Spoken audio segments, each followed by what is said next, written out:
Good evening and welcome to EmpowerU. We're going to get started a little early this evening because we got a lot to cover. Our voice of EmpowerU, Don Hurd's here tonight. So Don's going to come up and lead us in the pledge and the national anthem. Please stand as you are able.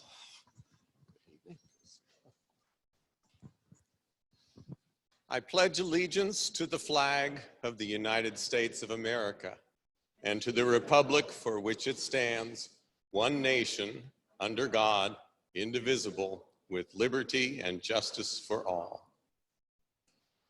Oh, say, can you see by the dawn's early light what so proudly we hailed at the twilight's last gleaming, whose broad stripes and bright stars through the perilous fight o'er the ramparts we watched were so gallantly streaming, and the rocket's red glare, the bombs bursting in air, gave proof through the night that our flag was still there.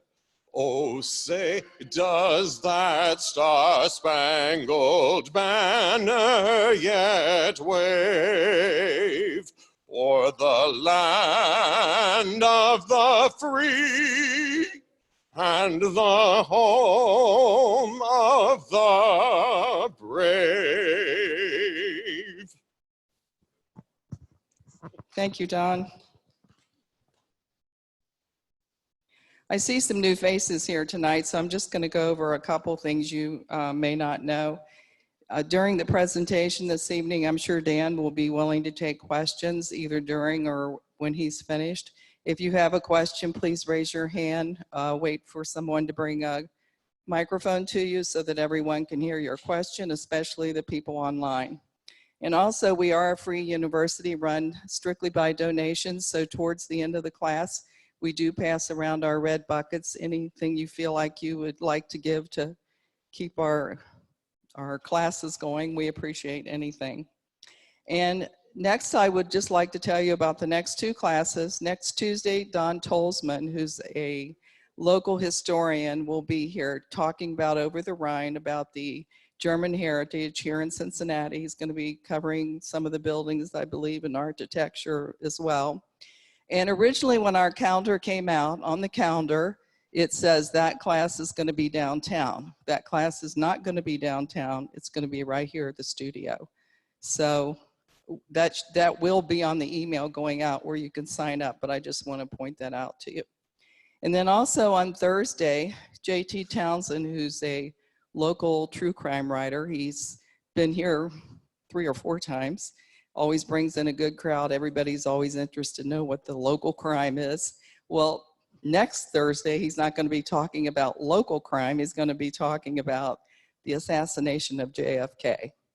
When he contacted me and said he'd like to do that class for us, my comment to him was, well, that's a pretty exploited topic. What am I going to tell people to make them want to come to this class? And he said, you can tell them that I have solved the conspiracy.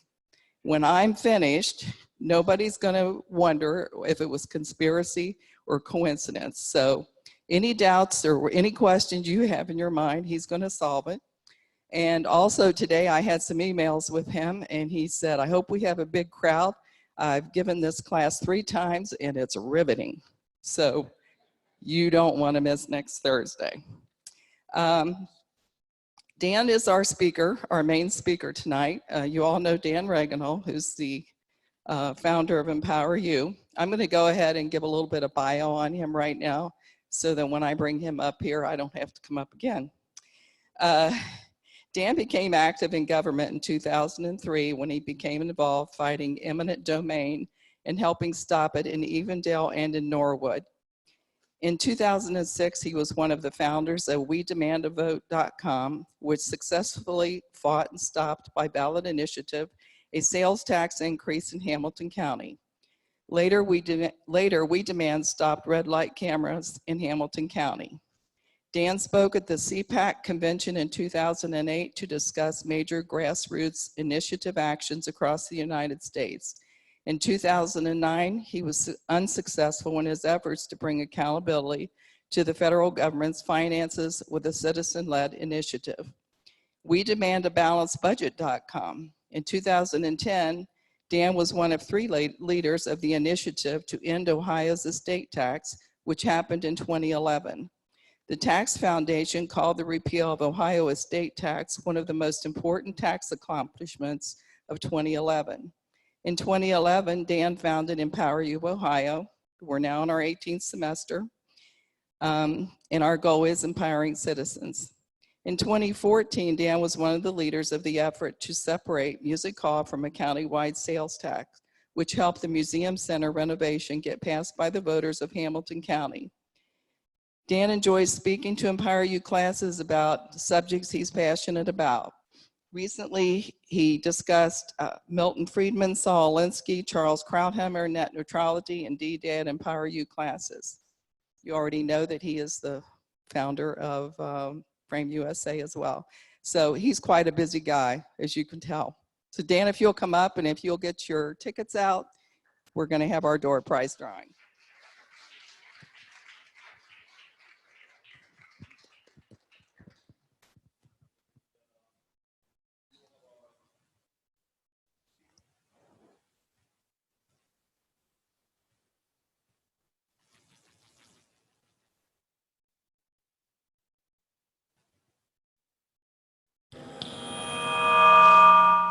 $368.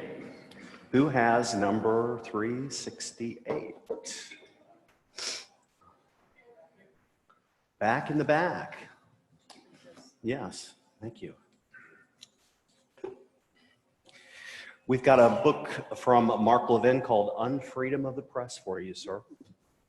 And your name is? Barry. Let's give Barry a round of applause, everybody.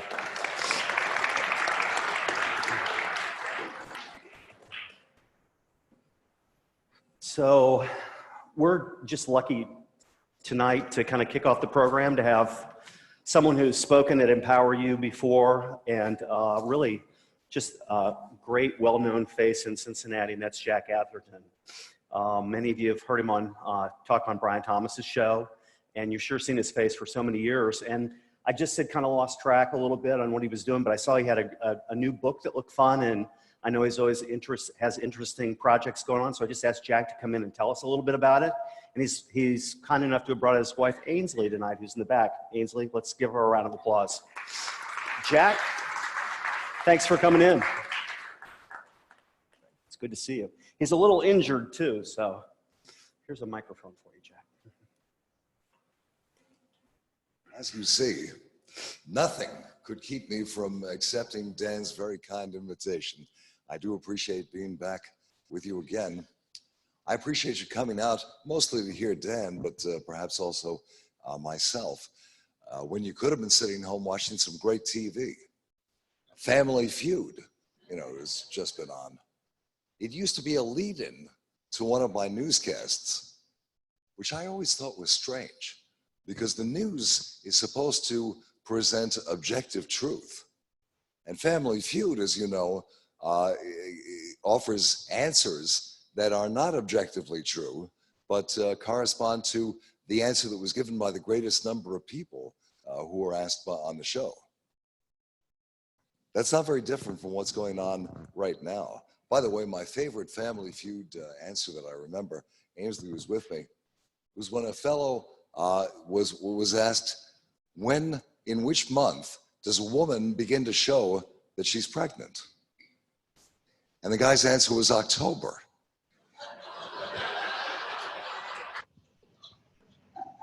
And that turned out to be a correct answer because the greatest number of people had said the same thing. You laugh, but is that very different from what we're seeing in today's news? News now is not necessarily, not even very often, objective truth. It's whatever the elite establishment journalists at the New York Times, the Washington Post, the incredibly influential Associated Press, the AP, ABC, CBS, NBC, NPR, much less MSNBC or CNN. The news is what those media elites, in unison, in one progressive voice, dictate what you see and what you read in local papers and on local TV as well. Trust me, I know. I tried to fight it and I lost. The most revealing article acknowledging this new wave of journalism, this new way of doing journalism, was published on page 1, not the editorial page 1 of the New York Times in August of 2016, in the midst of the presidential election, by a man named Jim Rutenberg. Here's what he wrote.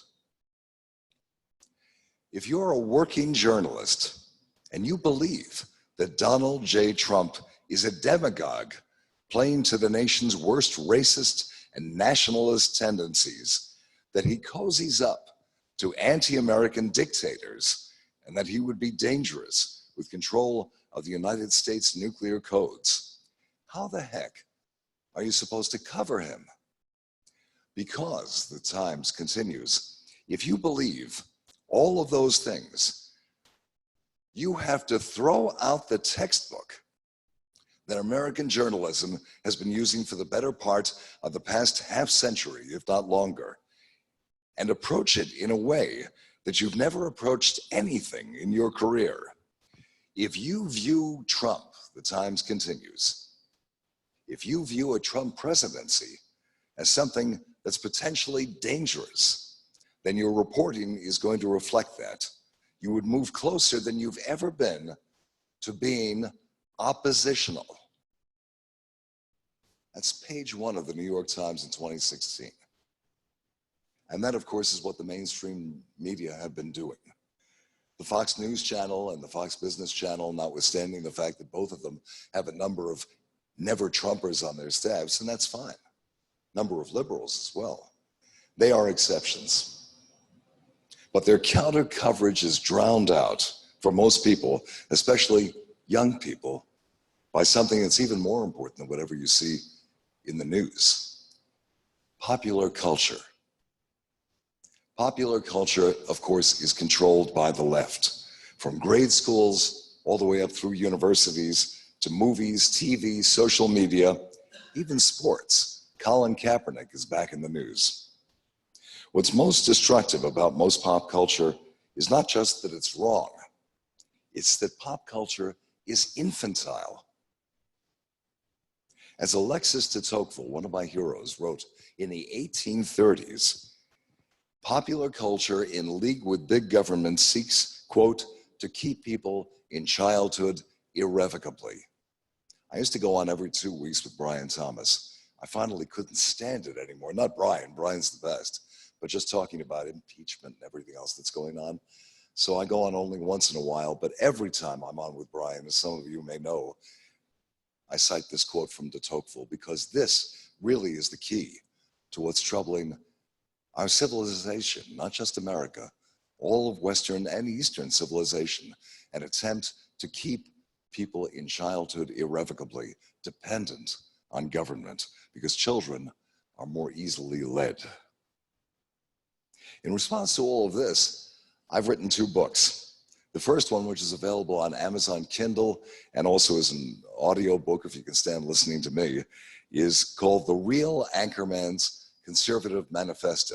It's a joke title because the Urban Dictionary claimed affectionately, it seems, that I was the model for Ron Burgundy in the movie Anchorman. The new book is a novel. It's a funny romance, I'm told, about the news business called Falling for Miami. This is a copy that I'm giving to Dan. I worked in Miami before coming to Cincinnati in 1993 with my wife and 2 girls. The book is about 2 sisters from Cincinnati who move from here down to a Miami TV station because of a juicy scandal. I think you'll enjoy it. Readers tell me it's not infantile, it's enjoyable, it's romantic, and it even contains some truth. taking you behind the scenes of the news business.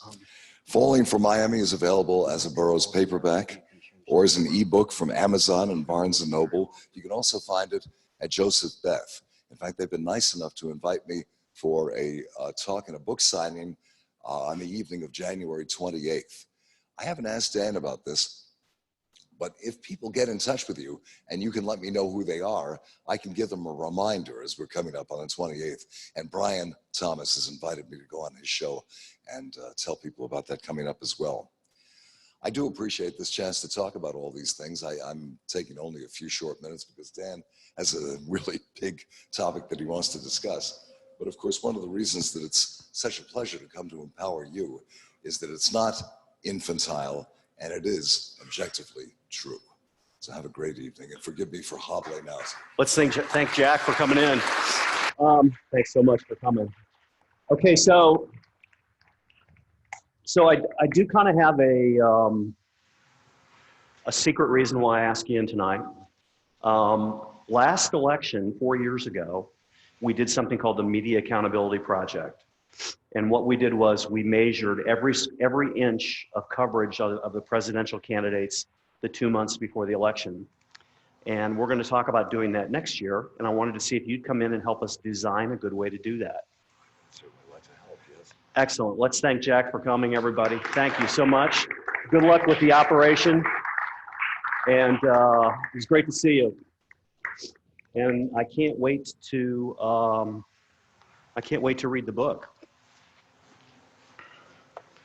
So, do people still have their tickets? Anybody grab did you throw away your tickets? You have one. I've got a bonus giveaway tonight for you.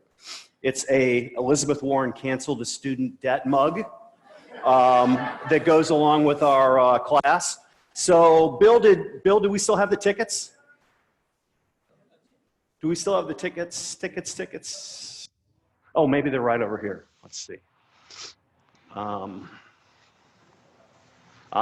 Yes, they are. So this is a really big prize. How about number 379? For Elizabeth Warren, number 379. Who's got the lucky, one of our TED Talk speakers. Congratulations. Here you go. Let's give our guests a round of applause. So for tonight's presentation, it's good to see you here. Welcome. I need 3 people who are going to help me volunteer, who are going to kind of help me with a couple just little involvement exercises. One of them is going to be my friend Mike Burnham. I'm going to make him get involved. Would there be anybody else in the audience that would agree to volunteer to help me? I can't have two people. They'll think it's a setup. Anybody else interested? Kind of a numbers person, a numbers cruncher. Come on now, let's not be shy. Okay, Diane Landy, thank you. Pass that down, and I need one more volunteer. It won't be too bad. Okay, thank you. And your name again, sir, was? Alan Davis. Alan Davis. And I've got a copy of our PowerPoint I'm going to pass out to you. Bill, will you help me with that?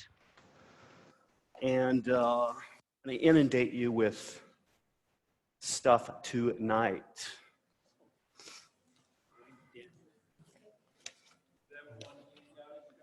It's one handout he's got.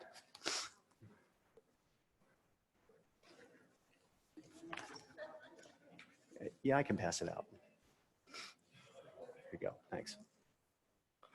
1, 2, 4. Here you go.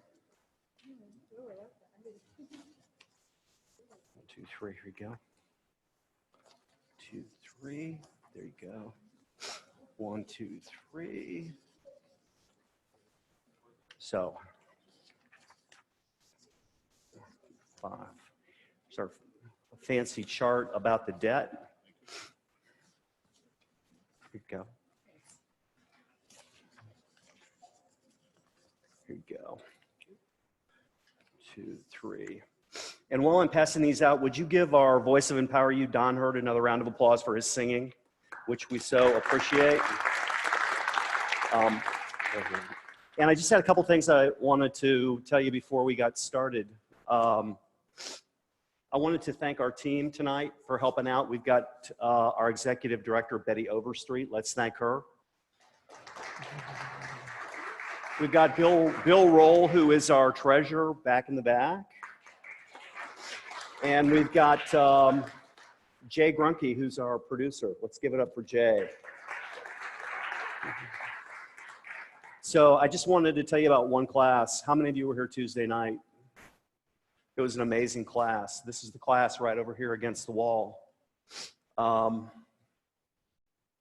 This was Lisa Tokes, who was here Tuesday night from Florida, telling us about her daughter who was murdered by somebody wearing an ankle bracelet. And for those of you who don't know it, people wearing ankle bracelets are not monitored in real time. So you can have convicts out running around. You're thinking that if they escape their little zone, that you're protected. And in fact, they may not even know about it for several days. It's a shocking story that she's trying to change in the Ohio legislature. If there was ever a class I would tell you to watch online, it's hers, and you could watch it. It's about 45 minutes long. It was astounding. So my wife's here tonight, and sometimes, Jay, could you get that one slide ready for me? Sometimes she writes me little notes. So tonight she wrote me a note, and it was something she cut out of the paper today. It says, the federal government, which ended the 2019 budget year with its largest deficit in 7 years, began the new budget year with a deficit in October that was 33.8% bigger than a year ago. She wrote me a little note in the side that says, please tweet Trump to stop this. So this was my tweet to Donald Trump right after I received it. Real Donald Trump, I'm doing a class tonight for EmpowerU about the deficit. My wife told me to tweet you and tell you to stop spending so much money. I always do what my wife says. Could you please join me in welcoming my wife here tonight? I had one other thought that seems super relevant tonight that I wanted to share with you before we start, and that is about my PowerPoint. And I thought maybe in my PowerPoint I needed to put a kind of, what are they called, disclaimers? And after seeing what Disney had done on their site, I thought maybe I should add a line to my PowerPoint that says, this PowerPoint is shown as it was originally made and may contain outdated cultural depictions. But I didn't do it. So if any of you are offended, I apologize. And we'll hope it goes well. So let's go ahead and get started. Oh, one last thing. So you should have got a third handout. It looks like this. It says, don't open. It's a Tootsie Roll. Okay, so what's the point of that? I know some of you who maybe haven't had dinner yet or are hungry are thinking, can I sneak it open? Will he hear me rattle the paper? Well, you know, Betty back there who works so hard for EmpowerU, she said to me, she said, I know you're getting ready to do your talk. And she said, Dan, whatever you do, just don't go so negative, okay? Because it's kind of a tough topic and it could go really downhill for you. And so I thought to myself, well, you know, what are those things called? Are they called endorphins or what? Endorphins. So if your endorphins start to go down a little bit tonight, I'm encouraging you at that point to eat your Tootsie Roll, to just pick them back up and get back into it, okay? So they are for you. And I'll try to stay super positive with my all-star group of 3 volunteers. So the deficit mess and upcoming landmines. So you are a Republican, huh? Let's see here. Okay, here's my thesis for tonight. At the end of the session, you're going to tell me if it's correct or not. My thesis is a problem. This is not just a Democrat problem. And this is the one I struggled with. You'll have to tell me if it's right or not. But my message is, this is a simple problem to solve. The goal of the class, my goal is to empower you to learn this subject, at least so that you can talk a good game. Because we need each of you in this game to understand what's going on. I told Brian this morning that it's one of the most baffling subjects of my time to think that we as people could be smart enough to not let our cities, our states, our counties spend more money than they take in, but not carry that through to really the most important thing, which is our federal government. And on face value, it's hard for me still to understand, and that's why I keep wanting to come back to this subject. But I want you in the game. I want you to understand it when we leave so that you can go out and at least talk a good game about this subject. Brian, I'm going to give him a touche. He read me this quote, which I hadn't seen. It was just said yesterday. The U.S. debt is on an unsustainable path. That was said by the Fed chairman, Jerome Powell, yesterday. That will be kind of the pathway I'm going to be leading you on all night tonight. So I want to start out with a couple really short videos with a few thoughts from Democrats on how they feel about deficits. As the economy gears up, more people working, better jobs and careers, those revenues come rolling in, and the deficit, which is one of the other criticisms, is coming down, and it's coming down rapidly. That's complete and utter horseshit. That's not even close to true. The deficit has increased $200 billion since the passage of their tax cut bill. $200 billion. Over 10 years, it's expected to go up about $1.2 trillion. An increase in the deficit of over $1 trillion. So when he says, oh, it's where the deficit's going down, that's just not true. $1 trillion. So when he says, oh, it's where the deficit's going down, that's just not true. And here's another real short one. As the economy gears up, more people working, better jobs and careers, those revenues come rolling in, and the deficit, which is one of the other criticisms, is coming down, and it's coming down rapidly. Based on what you claim you cared about for all these years. That's so let me tell you all about that. New York Times reporting President Trump on Monday. Donald Trump's budget is out. Can you guess whether it's a disaster? Well, it's a disaster if you're a progressive based on his priorities, but it's also a disaster if you're a conservative based on what you claimed you cared about for all these years. So let me tell you all about that. New York Times reporting President Trump on Monday sent Congress a $4.4 trillion budget with steep cuts in domestic programs and entitlements, including Medicare. That's really important. We'll get back to that. And large increases for the military, envisioning deficits totaling at least $7.1 trillion over the next decade. Now, wait a minute, conservatives. I thought you hated deficits. He's got $7 trillion worth of deficits for you guys. What do you say now? I'm listening. Right, probably nothing at all. New York Times continues, the budget proposal would add $984 billion to the federal deficit next year and would continue adding $7 trillion to the federal deficit over the next 10 years. So I'm going to show you a graph here of what the deficits looked like under Obama and Clinton. So, I'm sorry, under Obama and Trump. When Obama came into office, in the graph, you can see Bush handed him a giant deficit. He starts bringing it down. So you see Republicans create giant deficits, Democrats bring them down. And under Trump, what's going to happen? They're going to bring them right back up. Because what do Republicans do? They never balance the budget. All they do is pile up debt. Why? Because they want to spend, especially on the military and defense contractors and their donors, and they want to do crony capitalism. But they also want tax cuts for the rich. That's why deficits always go up under Republicans. Reagan did it, Bush did it, and now Trump is doing it again. So don't, if you're Republicans, please stop pretending you care about deficits, because you most certainly to be fiscally responsible. It's damning. So let's start off with a few definitions of what we're going to talk about tonight. Anybody that I kind of go too fast over, if you've got a question, holler. If we're not doing well on time, I might keep kind of plugging through, but we'll see how we do.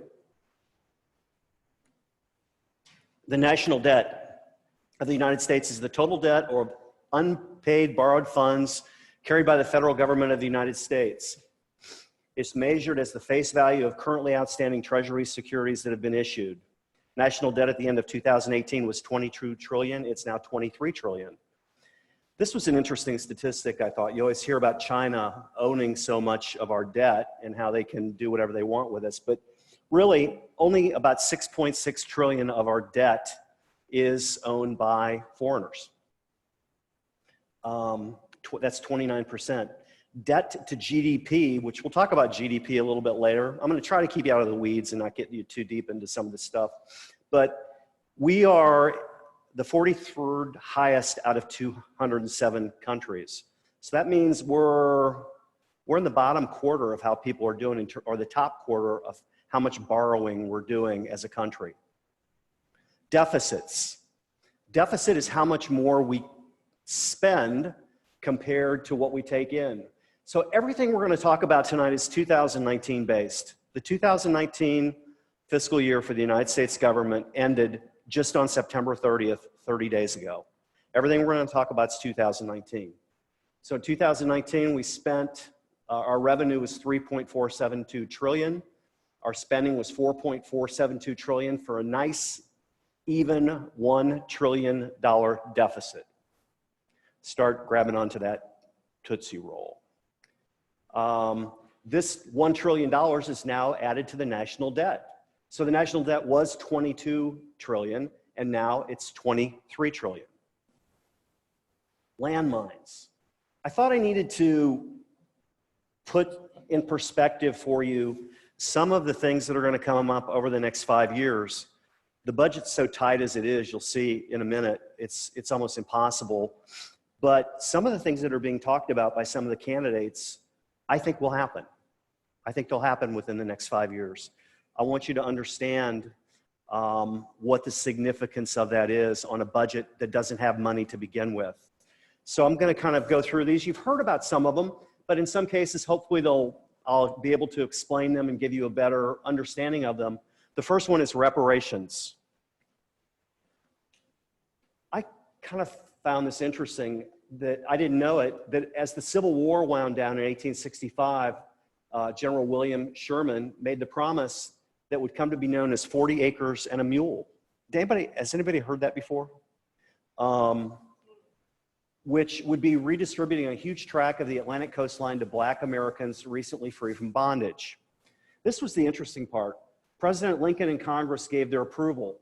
After Lincoln was assassinated, President Johnson rescinded the order and returned the land to its former owners. John Conyers started the reparation movement in 1989. The idea to pay reparations is really the concept of paying African Americans for economic losses from slavery. The idea is to put a value on the economic value. If that was money, if it had been reinvested in treasury bonds, what would that be? This person here, Tanisha Coates, who's the prophet of reparations, said, "One cannot escape the question of hand-waving of the past, disavowing the acts of one's ancestors, nor by citing the recent date of immigration." He quotes George Washington and Thomas Jefferson, who say, "A nation outlives its generation, so therefore we are all responsible for paying." The idea goes back to the end of the Civil War. Thomas Kramer, University of Connecticut, says that the value would be between 5.9 million and 5.9 trillion and 14.2 trillion. He says nearly 47 million families identify themselves as Black or African American. As an example, President Obama's father was African. He would not be eligible to get a reparation. Arguments against reparations: all the slaves are dead. Should we really be paying anybody? Could we figure out who it was? It's almost impossible to trace lineage. Reparations could create their own kind of brand of inequality. What group would be next? If we pay reparations to African Americans, does that mean every Indian group, which could be significantly more and could have significantly bigger damages in terms of land, do we need to pay reparations to all the Indians? Right now, as it stands, 68% of Americans don't think the U.S. should pay reparations. 81% of whites are against reparations. 58% of African Americans support them. 49% of millennials oppose them. So what I've tried to do is put in perspective, if these things pass, what it could economically cost you. What would 40 acres and a mule account for today? Thomas Kramer says it would cost $123,000 a person. That's $123,000 for each of you. If you take 123,000 times 30 million people, that's 3.69 trillion. If you take that over 10 years, that's $2,618 per person. Jay, this light up here keeps flashing. Could you turn that down for me? Thank you. What about Native Americans? How far do you carry the idea? That's the first landmine I wanted to share with you tonight. The Green New Deal. Everybody talks about it. From our friend AOC, the idea is to reach a net zero greenhouse gas emission through a 10-year mobilization. Requires that the transition to clean energy be done in a way that's sensitive. It requires other large-scale goals be provided for healthcare, housing, and economic security. The key components of the deal, clean energy. There would be no natural gas. It would be phased out over 10 years. All of your homes would have to be retrofitted for a new kind of fuel. High-speed rail. Air travel wouldn't be necessary because you could go from New York to California in who knows how long. A job guarantee, and those would be green jobs. Universal health care, guaranteed green housing, food security for every person. The goal would be to get to net zero greenhouse gas emissions, 100% renewable energy by 2030, an economic bill of rights, employment with union jobs for everyone who wants them. And part of their whole approach would be a 50% cut in military spending. The key ingredients in the Green New Deal, put a price on carbon.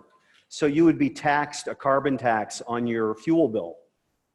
One economist at University of Massachusetts says it's possible to get to net zero emissions by 2050 by spending about 2% of GDP each year, or about $18 trillion total. Another economist says we could spend $1 trillion a year over 20 years, or $20.5 trillion. The Democrats don't like to talk cost about this for obvious reasons. It's going to be super expensive to try to implement the Green New Deal. They say you can't really put a cost estimate on it because these are just ambitions, they're not policies. The cost is dependent on what the exact policy we decide is, and it's premature to try to determine a cost. They say the Green New Deal will pay for itself due to healthcare savings from the prevention of fossil fuel-related diseases, asthma, heart attack, strokes, and cancer. This is a group that I saw universally quoted for coming up with a cost for the Green New Deal. They put the cost at $93 trillion. The Congressional Budget Office says it would cost $50 trillion for the Green New Deal. So what does that mean for you? It says that let's take between 50, let's say 50, I took the bottom part, 50 trillion. Over 20 years, let's say 50 trillion over 20 years, that's 2.5 trillion a year. If you divide that over the number of people that pay tax, which is about 140 million people, that's $17,743 a year. And that's landmine number 2. Landmine number 3 is universal basic income. Something proposed by this guy over here, Andrew Yang, who would like to give every American adult, yes, each of you, everyone in here would get $1,000 a month, $12,000 a year in universal basic income. Yang says 48% of Americans support that. And this will enable Americans to pay bills, educate themselves, start businesses, be more creative. And what Yang wants to do is to offset that with something called a value-added tax. A value-added tax is kind of like a sales tax. It's kind of like a consumption tax. So every single thing you buy, there will be a fee imposed on it that will go back to the government. It's a percentage of the price that gets added to goods and services. I'm not going to go through how it works, but it's a form of taxation in Europe. And one of my main concerns in kind of researching it for you tonight here's our tax expert, Georgia Crowell down here. I'll be interested to see what she thinks about universal basic income. It's a new kind of taxation. Once it's put into effect, it's no different than Hamilton County, the sales tax there. You can just say, well, you know, we're charging 2% now. Let's just raise it to 3%. No big deal. And it would just be one other level of taxation that can be added on to all the taxes that we pay now. Once it's in place, it's hard to get it into place, but once it's in place, it will be there forever. Yang says that this VAT tax will generate income from the people and businesses. This is one thing I agree with him on. The people who don't pay taxes, like Amazon, for instance, it's amazing. It's amazing that they don't pay a dime in tax to anybody ever. And Yang says, well, this way we can go after them. We can make them pay tax. He's right. If a fee is associated with every single item Amazon sells, then they're going to have to pay it whether they want it or not. And for all the big companies that are getting away with that, it's not just Amazon, it's several others. I think he's right. That would mean slightly higher prices, but Yang says advances in technology could help offset those prices, and things will come down because of the cost to make them will be cheaper. Yang is a IT guy. He's constantly, he feels that forever we're going to be able to bring down the items, the cost of everything that we're buying due to technology. Yang would also pay for the universal basic income by lifting the cap on the max earnings on Social Security, creating a financial transactions tax. So like, for instance, $2 on every stock or bond you sell, or maybe a penny on every deduction you make at your ATM, and changing the rates on capital gains and carried interests. So testing. A handful of countries, including India, Canada, and recently Finland, have experimented with universal basic income. And the preliminary results from Finland showed that mostly what it just did was the people who got the $1,000 had less stress, which I guess that would, you know, you get 1,000, that would reduce your stress a little bit, right? This is being tried for the first time in Stockton, California, which is distributing $500 a month to 100 residents. It's the first city in the United States to try it. So what would universal basic income cost us? It would cost us $2.8 trillion. Yang says that he'd raise $1.3 trillion. That leaves us a $1.5 trillion shortfall. Cost per taxpayer, $10,645. And actually, that's not correct. I made a correction to that, and it didn't come through on this PowerPoint. You have to take the $12,000 each of you gets. You're each going to get $1,000 a month. And then you have to deduct the $12,000 minus the $10,645. So the cost per person is only going to end up being about $1,365 to each of you. So you each get $1,000 a month, but it's really going to cost you $1,365. Now, the people that are at the bottom end of the economic ladder, they won't have to pay the tax. So that figure's wrong. I apologize. Some believe universal basic income will cost up to $3.8 trillion. The next one is cancel student loan debt.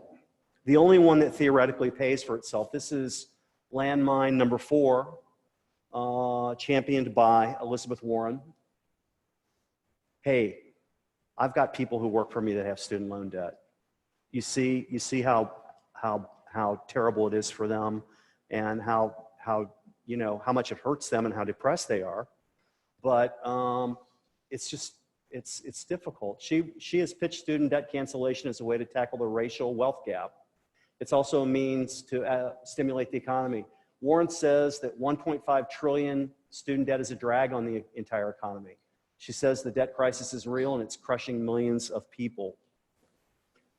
What Elizabeth Warren would do is cancel student loan debt for more than 95% of borrowers. It would entirely cancel student loan debt for more than 75% of people with debt.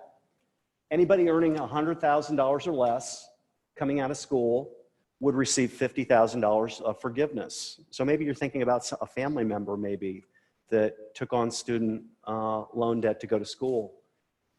Anybody earning $100,000 to $250,000 would receive $1 for every $3 of income over $100,000. Any student that had loan debt who made more than $250,000 would have no forgiveness. The way this would work, the federal government would suspend the collection of student loan payments for a year without this forgiveness program. Forgiveness would not count as taxable income, which is kind of, I don't know, that seems a little bothersome. To go along with this, Warren would pass a universal free college program. This would eliminate tuition fees at every public 2- and 4-year college in America. Warren plans to pay for college student loan forgiveness with something called the wealth tax. You're starting to see this now. All the candidates are using the terms wealth tax to fund their different ideas. Warren was the first person that talked about it, but several of the other Democrat candidates have come out and said, well, we'll just use the wealth tax to pay for it. There's only 700 billion, you keep hearing this figure, there's only 700 billionaires in the United States right now that are going to be the people that Elizabeth Warren wants to pay this wealth tax on. And the way it would work is it would tax a family's wealth above $50 million at 2% a year with an additional surcharge of 1%. And the biggest problem this would create, it's much easier as a candidate to talk about it, is it would create huge challenges for the IRS ensuring compliance. How much is that chateau in New Jersey worth? Can we tax that? Is it really worth that much, or is it not? The estimate is 75,000 households would owe tax, or about 1 out of 1,700 American families. So probably, if in this group right here of 70 people, there's a good chance nobody would pay the wealth tax in here. A family worth $60 million would owe the federal government $200,000 in wealth tax. This is an article. There's a few of them left on the back. On your way out, that the Wall Street Journal just wrote about where wealth taxes failed. Big question, would a wealth tax even be constitutional? Can the federal government tax the fruits of your wealth? Scholars disagree if it would work. The wealth tax, according to this article and others, it just hasn't worked in European countries like Sweden, France, Germany, and Austria, because it's hard to measure business value, especially what is a business worth. Wealthy people also in these countries, they've just picked up and left the country. So what's the cost? Elizabeth Warren says 1.5 trillion, and her wealth estimate over 10 years is 2.5 trillion. This gives the government a surplus of 1.0 trillion over 10 years. So this cost the taxpayer nothing. This is the only one of 4 landmines, I'm going to talk about 5 total, that cost nothing. That's assuming that the wealth tax actually works, that people are actually able to get money from it. Otherwise, who's on the hook for the student loan forgiveness? We are. Landmine number 5, Medicare for all.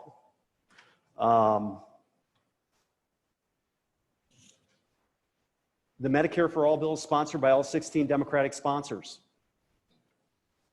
Most experts looking at the bill would, under conservative estimates, increase the federal budget. This is the figure I've seen everywhere, $32.6 trillion over 10 years. Now, I want you to understand that's $3.26 trillion a year. And this green circle right over here represents all the revenue that we earn as the federal government. It's only 3.42 trillion. So what's being proposed here is that we spend the same amount of money for Medicare for all as all the money that the federal government brings in. On face value, when you're out there talking to your friends about this, I need you to remember that. So for one program, you would spend as much money as the entire government is taking in. Assumptions. Many feel that the actual cost of Medicare for all could be much higher. 32 million is at the bottom. One of the candidates came out a couple weeks ago. He said it would cost $50 trillion. I can't remember which one that was. Does anybody know? Who was it? 50. But Warren maybe, but yeah, it was Warren. But I'm sticking with the 32.6. Now, what this assumes, it's a radical assumption. Think through this with me. The assumption for Medicare for All says the government's only going to pay all doctors, all hospitals, 40% of what they're currently being paid. 40% lower. So they're going to pay them 60%. Now, if you've got a doctor like mine who's 62 and Medicare for All comes into existence and he's told you're going to take 60% less starting today for your services, these things aren't really thought through. The other thing that's not thought through is it's unclear how hospitals, physicians, and other healthcare providers would respond. There was an extremely interesting article in the Wall Street Journal a couple weeks ago about all the rural hospitals that are going out of business. They're being paid 15% less by some of the different healthcare operations. They're going out of business hand over fist. They just can't stay in existence. So if the government comes in and says, we're going to pay you 40% less, how many hospitals across the United States are going to go out of business? How many doctors are going to say, I don't need to do this anymore? Expert Charles Blauhaus says achieving a 40% reduction is just an unlikely outcome. Cost will be substantially greater. The one place that the articles I looked at talked about where universal health care would be better would be demand. You always hear this, that if we have universal health care, that all the people that are outside the safety zone that don't have coverage, that they would swarm the system. You wouldn't be able to get a doctor's appointment. You'd be waiting, to have your hip replaced for 6 months or a year or 2 years. The articles I read said the demand can be worked out. It will only increase by about 11%. Most people think that's workable. And they say the one place where you would save money under Medicare for All is in prescription prices, because the government can basically just say, look, we're paying you this, and you either want it or you don't. It would work. Yes? Wait a second. Incredulous. The other thing that's incredulous is 1/6 of our economy today is healthcare insurance companies. They're going to put them out of business. You think that'll ever happen? Yeah, good point. Thank you.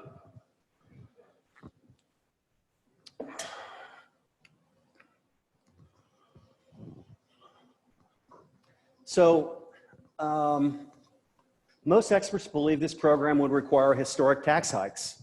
They're saying somewhere between $7,700 and $9,171 more in taxes on every middle-class family. And don't think to yourself, well, that doesn't sound that bad because I'm paying $800 a month. That's on top of the $800 a month. Yes? Isn't Medicare for All a misnomer? Medicare pays 80% and the individual is responsible for the other 20. And we can get different kinds of It would change all those programs. Insurance. They would pay everything. All those A, B, C, Ds, they all go away. So it would be Medicaid for all. Yeah. So this is kind of how I looked at the cost for Medicare for All. Cost is $3.6 trillion per year over 10 years. Remember, you're spending as much as the entire government's bringing in. You've got 155.7 million taxpayers who are employed. So I don't know if how I worked this out is correct or not, but that comes to a cost per taxpayer of $23,000. Employers normally pay a share of about $5,179 on average. So that means for every employee on my health plan, it's costing me $5,179. The employees have to pay a percentage, except for the people who have a good deal, like some of the people that, like a few governments and places like that that cover everything. And then there's some money paid as a share to Medicare that comes out of your check. You pay for half of it and your employer does. And so if I take that and I subtract the employer coverage, your coverage, it comes down to about just what they said, about $9,762 a taxpayer for Medicare for all. And there was a figure somewhere I thought you'd be interested in on the cost to insure illegal aliens. The cost to insure illegal aliens of the 3.6 trillion is $220 billion. So that's a little less than 10%. That's a little less than 10%, yes. Good point. Good point.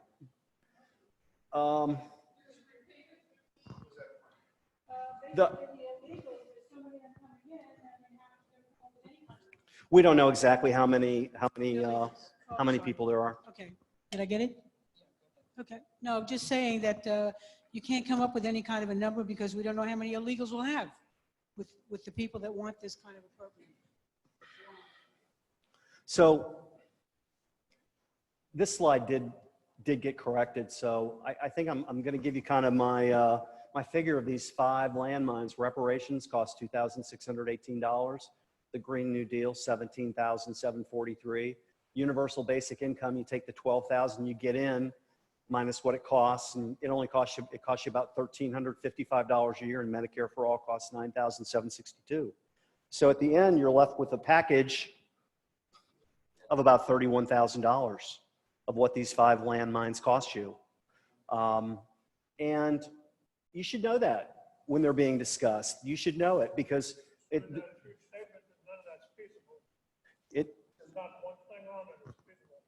to do, you mean? To implement, yeah. I believe one of the 5 will be in law within the next 5 years. That's what I'm going to tell you at the end of the statement. One of the 5 of these, I think. I think the inertia is there. I think it's going to happen. I don't know which one it's going to be. I'm not trying to scare you, but what I am trying to do is just help you understand the different things that are involved. So when you're talking to people about it, you can kind of talk intelligently about it. So. If you realize this fiat money to start with, you start playing around with that social progressive agenda. You got to back up the whole country. There will be no money. Well, and how many families could even begin to dream about that? But I guess when these candidates are talking about that, that's what you need to kind of remember, that a lot of these things are they're just not even feasible. But you've got to speak up. You've got to speak up to slow this pattern down, or it will happen. It will be a matter of time before somebody says something stupid, and people all decide they're going to vote all one party or another, and a party's going to come in. They're going to choose one of these 5 things. They're going to make a decision to do it. And I hope you guys will help slow it down, because because what we're going to talk about now is the mess we're already in, which doesn't even begin to allow for any of these.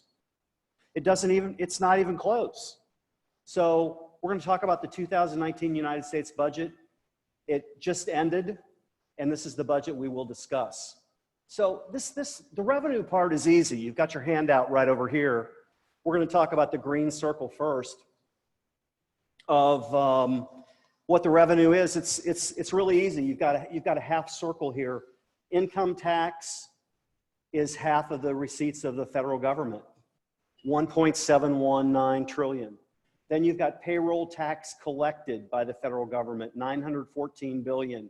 So you see, just between payroll tax, what's taken out of your checks, and income tax you pay, it's 3/4 of all the revenue of the United States government.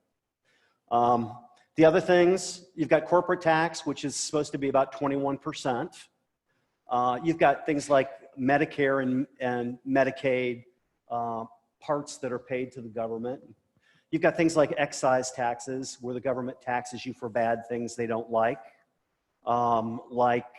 fuel, tobacco, alcohol, miscellaneous revenue. That could be all sorts of stuff. This was an interesting one to me. At least our tariffs from our war in China are bringing us in some revenue. They brought in $82 billion last year. If we were to go the year before, it probably would have been close to, I would think, it would have been close to zero. Unemployment insurance of amounts paid in, and then a state tax, which doesn't hardly bring in anything. It's just a simple budget. I mean, there's nothing to it. really. What gets complicated is the federal spending and mandatory spending. So that's the outer rim right here. And my volunteers need to start paying attention to what we're talking about. Let's see, my volunteer there. I mean, I know he's an advanced learner. My volunteer here, and then my volunteer. Where's my third? My third volunteer, Diane. Thank you. So we're going to talk about spending, which is this yellow circle. So health and human services, 70%. Okay, it's 27% of the budget. 70% of that's Medicare. 30% is Medicaid. Social Security, payments made to people who have turned 62 or above is 24%. So just these first two lines equal 50% of the budget. And then you've got this one, which is going to be our little exercise we're going to do in a while, called interest on the debt. 390 billion, Veterans Affairs 204 billion, Department of Defense 658 billion, I'm sorry. And then you have all these little trickle down things that when we start to try to figure out a way where we could cut some money out, and you say, well, when my volunteers come up with a way to cut 50 billion out of something, which I'm going to ask them to do and maybe more, well, where are you going to cut 50 billion? You're not allowed to touch any of these four things. They're not touchable. You can't really touch the Department of Defense because you just can't hardly do it. So you've just got all these little piddly things. What are you going to do? You're going to take 10 billion away from the Department of Justice. You're going to take 10 billion away from housing and urban development. I mean, maybe on the back page where it gets really low, maybe you'd take, maybe you don't like the EPA. That's never a favor to anybody's. Maybe you take a few $1 billion away from that. But it's not like that's going to get you any real money. So you come up with $4.472 trillion in spending, and it looks kind of like this. Well, one more slide before I tell you, but there's stuff called mandatory spending, and this is what it is. So if you take these four things plus defense spending, you come up with total mandatory spending. It's 79.8% of the budget. It's 80% of the budget. You can't cut it. Okay, you can't do anything. Could you imagine if somebody came out and said they were going to cut Social Security? It's almost impossible to do. So the thing that really is stunning about this graph, and the reason I liked it so much, it's a little hard to read on your printout, sorry. I'm going to put my PowerPoint online tomorrow. You can feel free to grab it, and you'll be able to see it bigger if you can't see it. But it's just how much the spending overwhelms the revenue. It just overwhelms it. It smothers it. You know, how could anybody get to a point where they're spending 25% more than they're taking in? How could you even dream about that in your household? Yes, we have a comment back here. Dan? Yes. Do the government still have the baseline budgeting where at the beginning of each fiscal year, they automatically raise everybody's spending 5% and then start from there?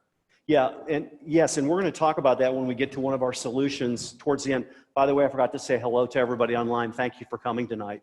And we've got one more comment up here.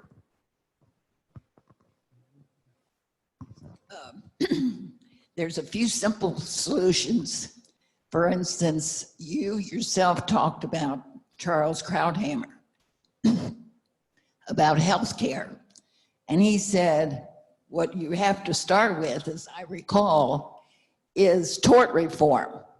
And this is a major reason why healthcare is so important. It's not insurance, and that's, but people that sue, for instance, there's only a certain number of people that sue. A lot of people just swallow the bad practice.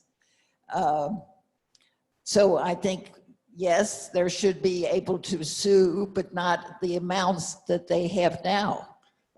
And go ahead, I'm sorry. Well, the other thing is also a simple solution is having our legislators pay the same amount, everything applied to legislatures. Now, my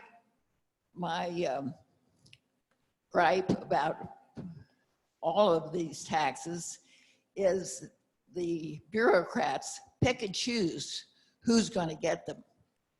There's not one person. It doesn't apply to everything. They get to pick and choose. And then the lawyers come in and they fight for theirs. Now, Amazon, you talked about Amazon pays no taxes. Not only that, but the legislators have given them perks that they know how to take care of, And not only do they not pay taxes, but they get perks. Thanks for the comment. And you've earned the right to be our fourth volunteer tonight. Thank you. And also, anybody that can quote one of my previous talks, in my mind, is a pretty fine person. Let's give Georgia a round of applause. And that is exactly what Charles Krauthammer said about medical care. He said the only thing you've got to do first is get rid of tort reform. It's killing medicine. But so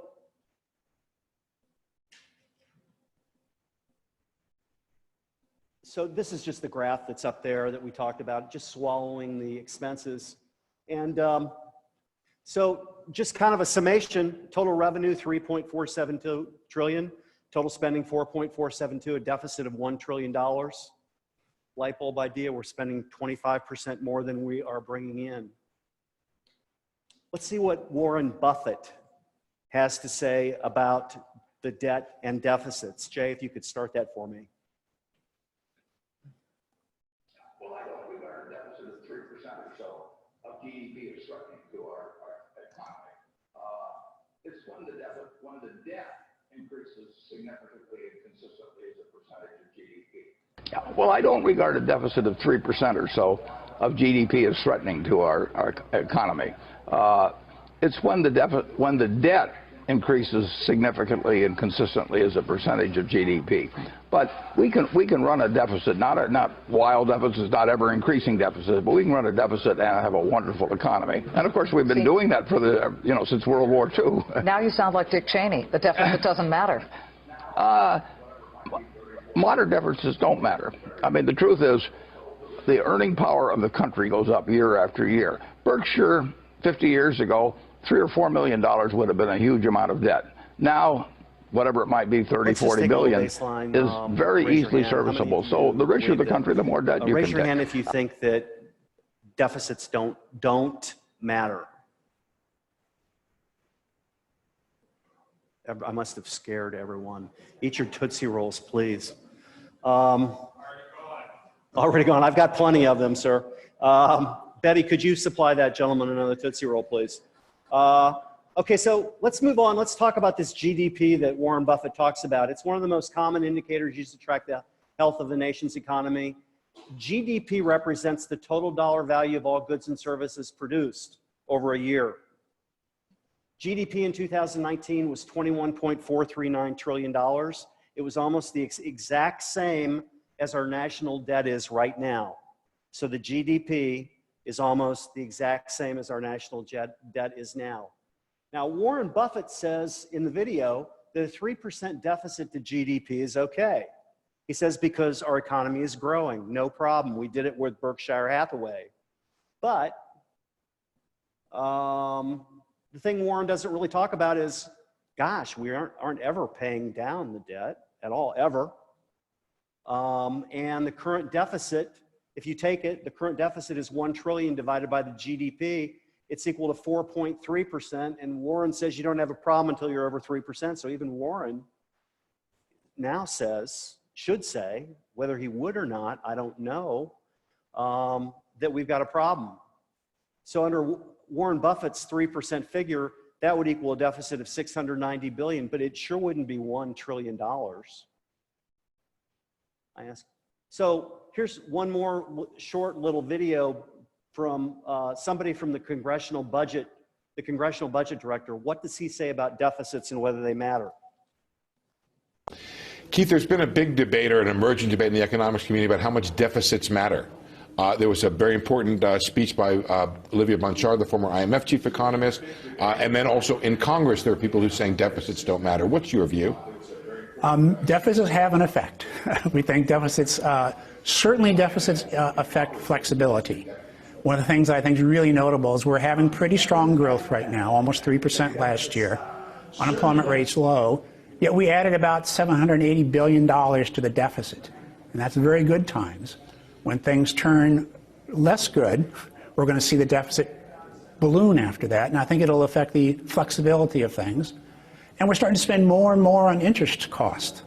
One of the startling things about the report we just released is over the next 10 years, we think just the cost of paying off interest on debt is going to pass all the defense spending over the next 10 years. So that's going to be a bigger part of the budget going forward.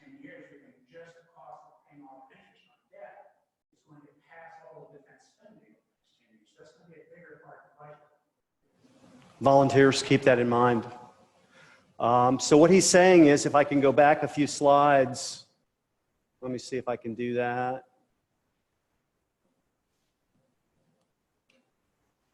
Sorry. So what this gentleman has just told us here is that right now, defense is $658 billion, and the interest on the debt now is $390 billion. He's saying that in just a couple years, that we'll be paying more on the interest than we are paying for Department of Defense. So if I take that 658 minus 390 volunteers, I come up with $268 billion that we've got to come up with, or we just make our deficit just another $300 billion more. So volunteers, I kind of need you to multitask a little bit and get to work. And what I need you to do is come up with where you're going to give me the $268 billion, so that we just keep the deficit to $1 trillion and not any more than that. So you can kind of start to work now. Yes, Mr. Simpson. And all of you can play this game if you so choose.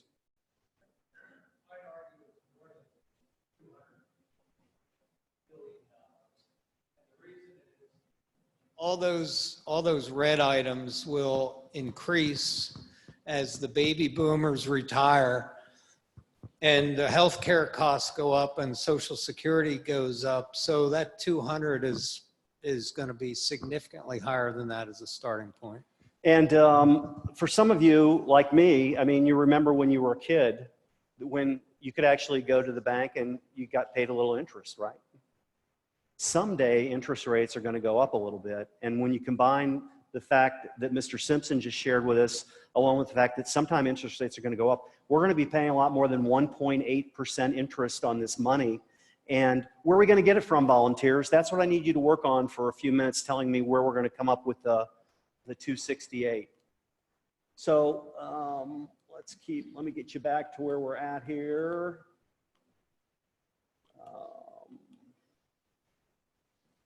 Sorry about that. Sorry.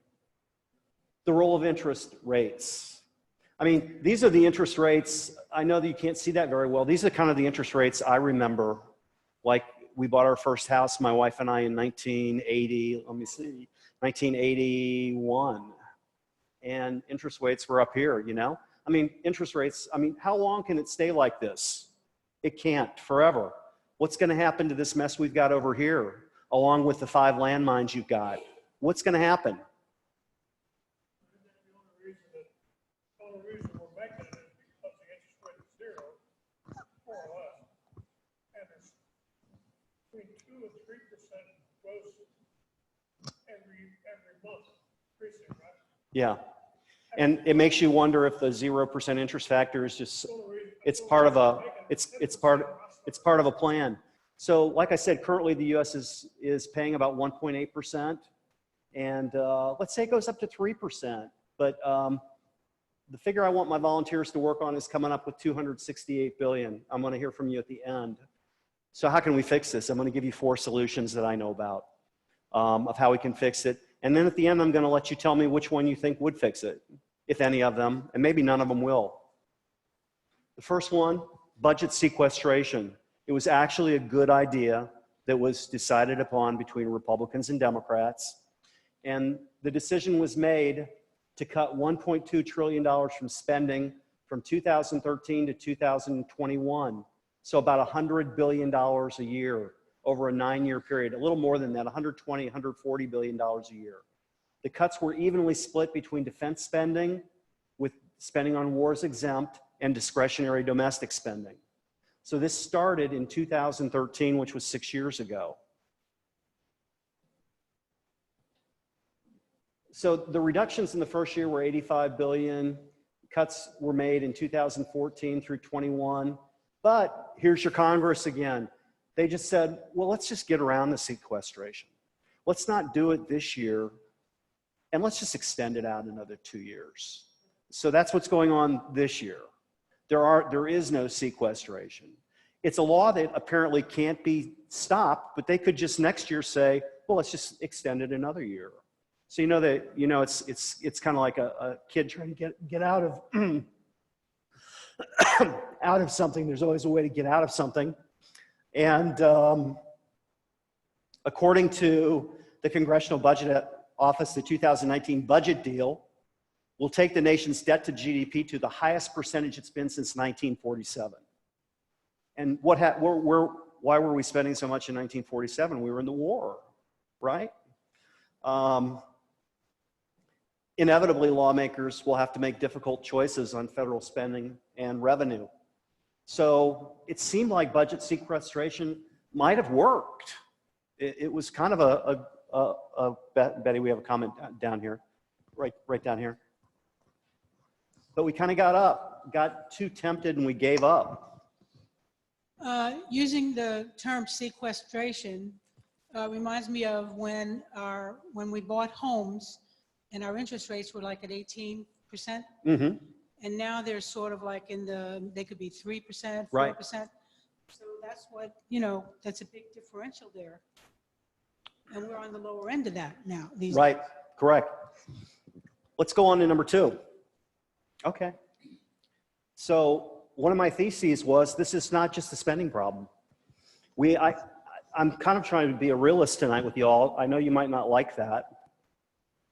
But, what has to happen for the budget of the United States to get fixed is it's not going to just get fixed by us saying, well, our side's right and your side's wrong, let's do it our way. So the other side, most Democrats would say, well, you've got to kill or reduce the tax cut to get the budget in line. So this would be number 2, how you fix it. And just to give you an idea of what that would mean, this is what happened with the tax cut. A median income of $52,594. That was the median income. Now just think about the 5 landmines I told you. They're going to cost you $31,000 a year, and the median income is $52,594. Come on, is this real? I need you guys to know that. The average tax cut on $52,594 was $1,354 according to a Tax Foundation report. The impact of removing the tax cuts would be $2 trillion over 10 years, or $200 billion a year, 20% of the deficits. So the question I want to ask you is, you give back crowd tonight. Are you willing to give up your tax cut to reduce the deficit by $200 billion? 1/5 of the deficit. Because I'll tell you, if we ever got to a point where we actually could solve the problem, something's going to have to be put on the table, I think. That's number 2. Yes, and I want to try to get through the solutions real quick, Rose, but real quick point, please.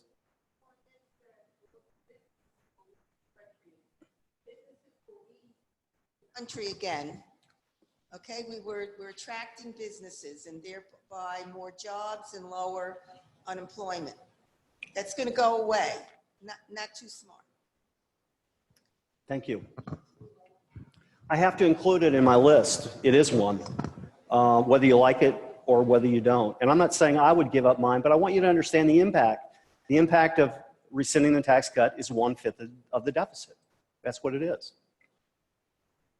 Number 3. So I've been playing a little game here the last month at EmpowerU where I've had my little board out here. And I've been asking people if they know what the board is. And I have to ask, is Nancy Brown here tonight by chance? Nancy, of all the people that turned in a slip, I asked them, what's this penny about? Nancy got it right. Let's give her a round of applause. And for Thanksgiving, she gets one of our Frame USA Barnwood serving trays to hopefully make your table a little bit nicer this year. Thank you, congratulations. So number 3 is something called the penny plan. Now, it's been around for a few years, but it's been, unfortunately, we didn't do it, and now it's the 2-penny plan. And it's something that's been championed by Rand Paul, and I'm gonna let you watch a quick video about it. We're going to take a look at the solution, the penny plan. Come on in. So this is our budget, $4 trillion worth. That's what we spend. What's the problem? Well, we only bring in about $3 trillion in taxes and we spend $4 trillion. What's that mean? About $1 trillion in deficit every year. $1 trillion we don't have that we have to borrow. $1 trillion that makes us weaker. $1 trillion that really hampers the economy and makes us less secure. So how would we fix it? What if Republicans woke up one day, Democrats woke up, and we actually had some principles and people said, we're going to actually cut spending? Would you have to cut half of the budget? Would you have to get rid of all of the spending? No, you know what you could do? We've talked about it for years. If you got rid of 1%, you got rid of this little stack of pennies, which represents 1% of the budget, for years that would have actually balanced the budget. But guess what? Every year it gets a little bit harder because nobody ever does anything around here. Nobody ever cuts any spending. Neither party's any good at this. So now what does it take to balance the budget? Still only 2 stacks. So what would that mean? Government would still spend 98% of what they spent last year. If you talk to most people in government, they think there's at least that much waste in government. So you would leave all of this remaining spending. 98% of spending would still go on. You cut 2%, and the budget actually will balance in less than 5 years. We have to have the courage to do it, we have to have the principle to do it, and frankly, neither party has it.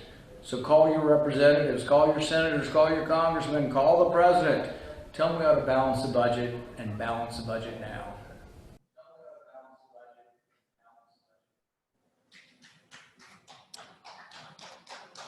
So it's just, here's 100 pennies up here. Okay? You take 2 of them, okay? And it's not quite that simple. The gentleman who asked about baseline budgeting, our budget is going up 5 to 6% every year, which is an incredible amount to think about to start with. This reduces the spending still to about 2% increase every year. So if you take 2 pennies and you still get to increase spending 2% in 6 years, $100 billion is gone. It's hard to believe, isn't it? So let's take a look real quick. First introduced in 2011 by Connie Mack. Most recently introduced by Rand Paul, Mark Sanford. Easy to understand. Reduce spending by 1 to 2% a year. By doing this, it would reduce federal spending sufficiently to balance the budget in 5 years. The plan leaves it up to congressional committees to identify reforms and savings. 76% of Republicans favor this, 68% of independents favor this, 63% of Democrats favor this. So why hasn't it happened? Well, I'll show you. Americans seem to get that many people view the deficit. Most Americans, regardless of which side they're on, view the problem as spending. But the problems with the penny plan, it requires steep reductions in the projected growth rate in specific programs. It's easy to support the idea of balancing the budget without tax increases. It's harder to embrace the policy reforms. A lot of the federal government's fiscal problem results from the automatic growth in spending. Spending right now is 5 to 6% per year. So under the penny plan, spending would still increase 18.2% over 10 years, so close to 2% a year. And it provides an approach to make sure it happens. Makes middle class tax, it keeps the tax cuts we just talked about. It makes budget spending enforceable for 10 years. So how could such a common sense plan go in front of our Congress and have 69 senators, including 25 Republicans, vote to not bring the bill to a vote? 69 out of 100 senators wouldn't even allow this to be voted on. 25 of these Republicans all said they were in favor of a balanced budget amendment. And how did it play out in Ohio? Rob Portman voted no. Also voting no, some of the people you hear about all the time, people like Tom Cotton, people like Marco Rubio, people like Lindsey Graham, people like Ron Johnson. It's hard to imagine. The fourth idea I want to get through is something called the conventions of the states. We've had a class on it.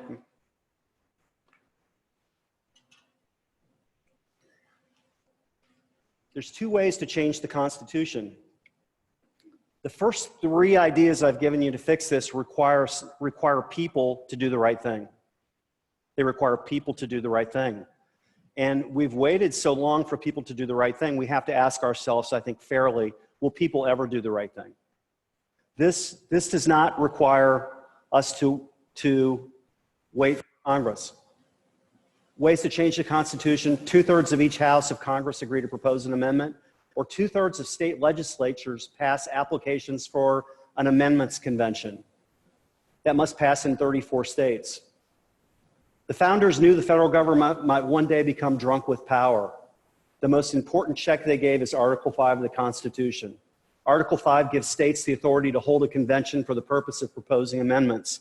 Article 5 basically allows the states to take over the federal government. It's like it's like when one of those union pension plans goes bankrupt and the federal government goes in and says, you're in such bad shape, we're going to take you over. It's like when a school can't get its act together for so long, the state of Ohio goes in and takes it over. Well, this allows the states to say it's over. How it works: the states call a convention. The people have the ability to stop this would allow the states to stop federal spending. After the states propose, debate, and vote upon the proposed amendments, they will be sent to 50 state legislatures for ratification. Congress then gets to choose one of two modes of ratification. Either way, 3/4 of the states at the end have to say yes or no. So at this point, Congress has no authority to stop the process. In just the last 5 years, this many states, 15 states out of 34, have called for a convention to do exactly what we're talking about here. To say that we're going to make you not spend more than you take in, and other things. Now, there are naysayers to this group, and most of them are people that have been involved in the Tea Party movement, and there are groups of them, not all of them. Some people in that movement are for this, but there are groups of people that are concerned that if there was a convention, that the convention could lose control, and that it would open up to things like somebody saying, well, let's get rid of your gun rights. Let's just take out the Second Amendment. Let's do other bad things.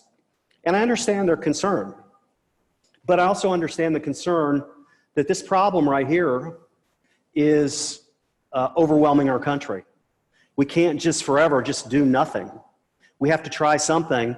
The author of the book that our prize winner got tonight, Mark Levin, was originally against this convention of the states, but now he said there's no other way to stop it. And he said, except for the convention. And here's what I need you to understand about this convention of states. Let's say that there would be a convention of states. Let's say that 34 of those states agree to have a convention. That's 19 more states. And let's say that somehow an amendment got brought up to get rid of the Second Amendment gun rights. Let's just say that happened. 3/4 of the states then have to approve that. So I want to ask you, in looking at this map of red states, do you think 3/4 of those states in red are going to approve an amendment to do away with the Second Amendment? They're just not going to do it. So there's this fault line, there's this protection line with the Convention of States that to me is interesting. So kind of my conclusions, the budget has very little wiggle room. It really has none. Some of these landmine changes that we've discussed, I think will happen. Free stuff, it's just too easy. People love it. Slowing this free stuff down is up to empowered citizens like you. Penny plan, if we could exercise self-control, it's so simple. It just makes a lot of sense. But we can't. I suggest getting behind the Convention of States. It's our fault line. John Becker, who is the head of the Constitution Committee for the state of Ohio, came to our EmpowerU when we talked about the Convention of the States. He was trying to decide whether to vote for it or not. He comes here pretty frequently, and who knows, Ohio could be in line to get on board. Because really, it's kind of exactly what Benjamin Franklin said at the close of the Constitutional Convention in 1787. He said, you know, he understood that people could spend money and things could get out of control. And he just said, it's, you know, it's a republic, but only if you can keep it. And this chart that we're on is getting to a point where we may not be able to do that. So this was my thesis, not just a spending problem, not just a Democrat problem, but this is a simple problem to solve.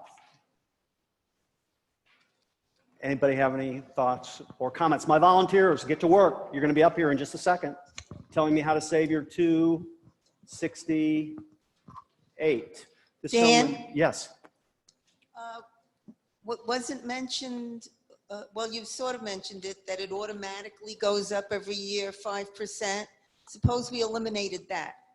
And I know that a lot of departments are encouraged to spend whether they need to or not, because they don't want to lose that money. Right. So we have to eliminate that as well. How would we do that? The automatic spending increases.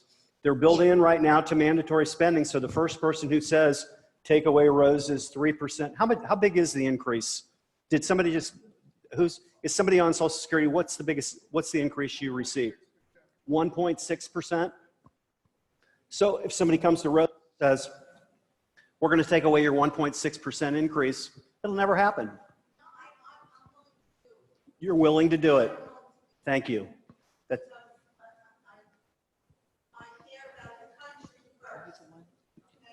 Thank you. This gentleman has a comment.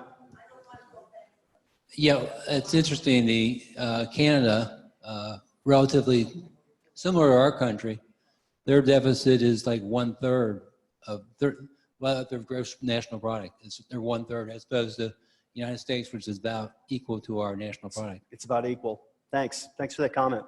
Who else has a comment? Right over here. And let me start assembling my team up here, please. My volunteers. Come on up. And Jay, could I get would I be able to get another microphone up here, Betty? And this gentleman right over here has a comment. Yeah, so since the introduction of paper money about 300 years ago, what a lot of governments have done that have gotten into a problem like this is just print money and so through inflation, they're paying back today's dollars with cheaper dollars in the future. And they can kind of point fingers that way and not accept the responsibility of either cutting spending or increasing taxes. Just print and pay back in cheaper dollars. Absolutely. Who else has a comment? Let's go to, okay, so remember what we're trying to do. We're trying just to keep the deficit at $1 trillion, just a measly drop in the bucket, trillion. And what we're trying to do is when interest rates go up, we're just trying to figure out a way to cut $268 billion out of the budget so that we are able to just keep the deficit to $1 trillion. So let's start with Diane, and you can tell us, Diane, how you would do it. Well, one of the things I would do is eliminate some of the departments that have the unelected bureaucrats making decisions on how we live and spend our money. Hold on just a sec. Jay, we don't have, I'm sorry, it's my bad. Let's start over, Diane. I'm sorry, Okay. my bad. I would start with eliminating some of these agencies that have the unelected bureaucrats that are making decisions on our behalf that we have not approved or elected. Department of Energy, that would be 30 billion. 30 billion. Independent agencies, 25 billion. Foreign aid, 22 billion. The Corps of Engineers, 13 billion. Department of Interior, 13 billion. National Science Foundation, 7 billion. The EPA, 7 billion, which is a total of 117 billion. Then I would scratch out the education department, because I think that belongs at the local level. Former teacher. Can we elect her? That would be 106 billion. And then the Department of Labor, 35 billion. That's a total of 258 billion. So I'm 10 billion short. And I'm thinking, if Elizabeth Warren and Bernie Sanders think with Medicare for all, we can cut doctors and medical professionals' salary by 40%. If we took 40% out of Congress and Senate and their staff members, that might make up the additional 10 Let's billion. give this woman a round of applause. Thank you so much. You can go, you can have a seat. Next is Georgia Crowell.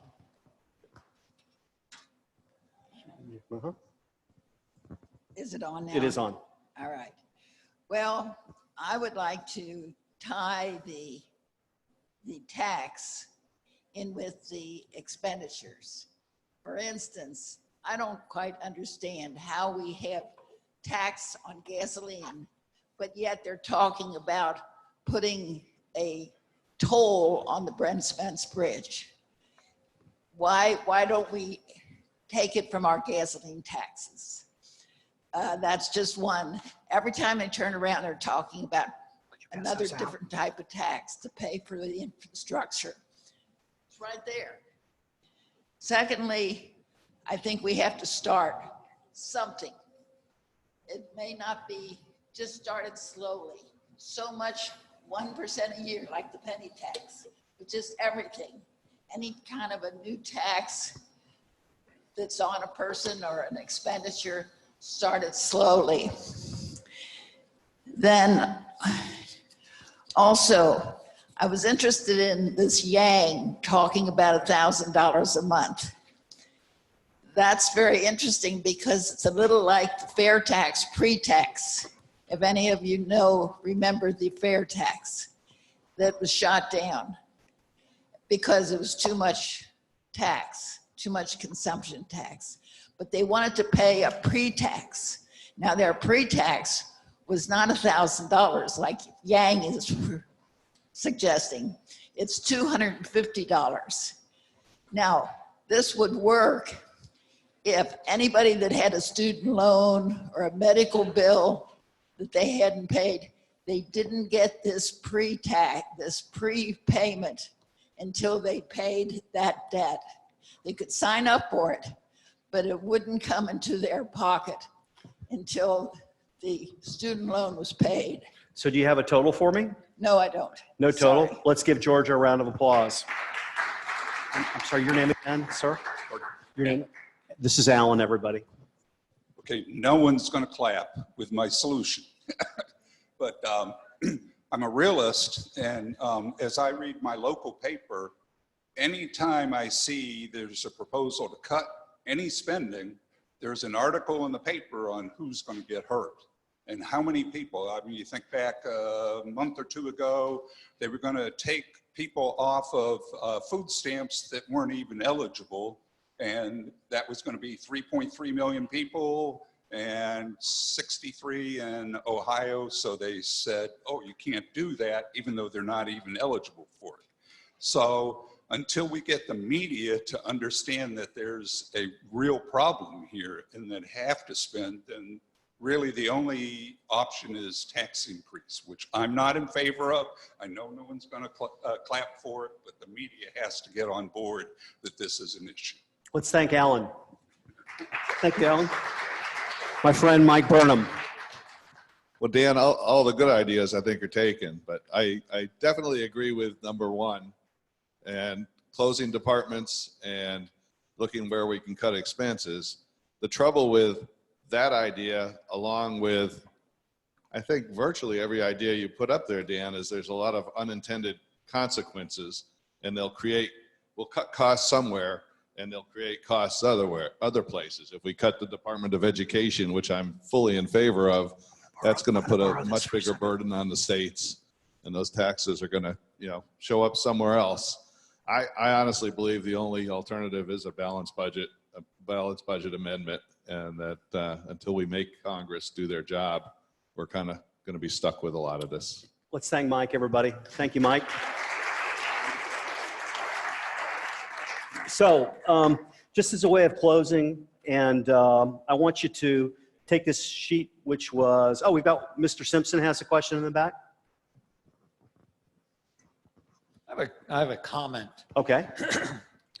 If you look at this chart, excuse me, if you're not going to change the entitlements, the red items, essentially, which are rounded $3 billion, which is how much you're taking in, you're going to have to cut 100% of all of the black items, 100%, and that doesn't include the growth in the entitlements in the red items.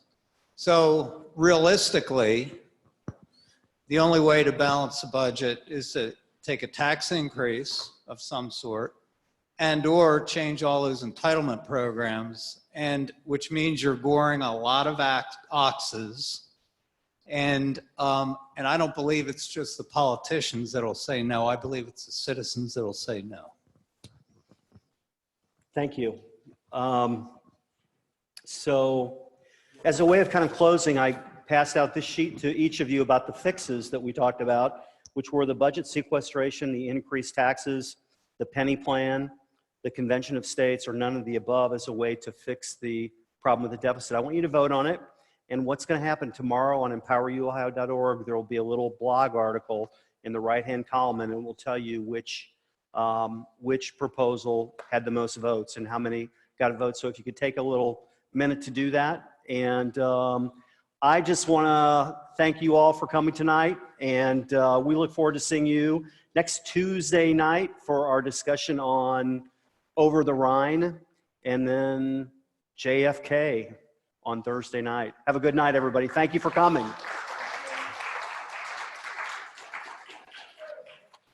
You can turn these in the back to Betty or Bill.